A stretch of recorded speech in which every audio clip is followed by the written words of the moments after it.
bien avant de se marier avec Mirella Le Petit, sa seconde femme dont il est séparé désormais, Laurent Voulzy est tombé amoureux d'une comédienne, Véronique Jeannot. S'ils ne sont pas passés devant Monsieur le maire et qu'ils n'ont pas fondé de famille non plus, les anciens tourtronnés ne gardent pas moins d'excellents souvenirs de leur jolie romance. Plus de 20 ans après, les deux ex continuent d'entretenir des relations chaleureuses, à tel point que Véronique Jeannot envisage même de recôtoyer de très près l'interprète du titre Le Cœur Grenadine. Dans les pages du magazine Ici Paris, à l'occasion de la sortie de son album Rêve, recueil de comptines pour les petits et les grands enfants, Véronique Jeannot indique cette semaine avoir essayé de collaborer avec son ex Laurent Voulzy. En vain.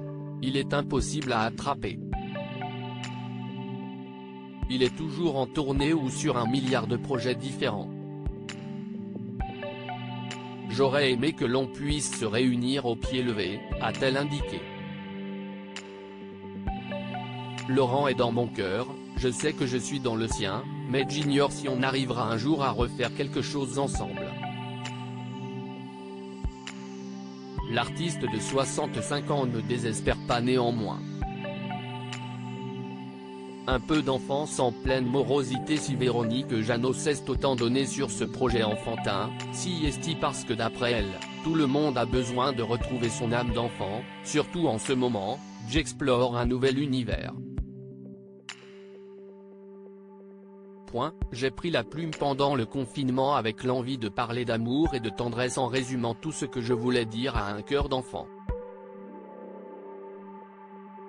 Notre cœur d'enfant souffre beaucoup actuellement, je trouve qu'on n'a plus tellement le droit de rêver.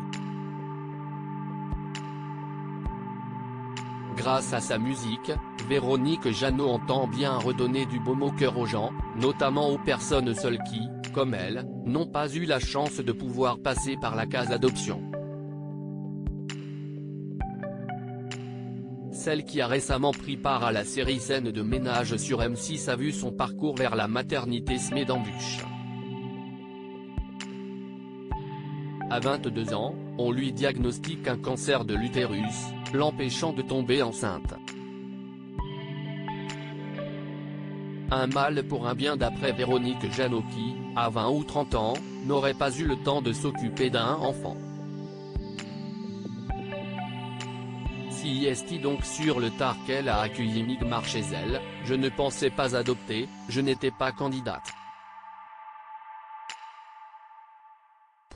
Adopter à 50 ans, si est un tsunami, ce n'est pas toujours la fête. Même si c'était un peu compliqué, si est à ce moment de ma vie que j'avais plus de temps pour elle. Et elle en avait besoin.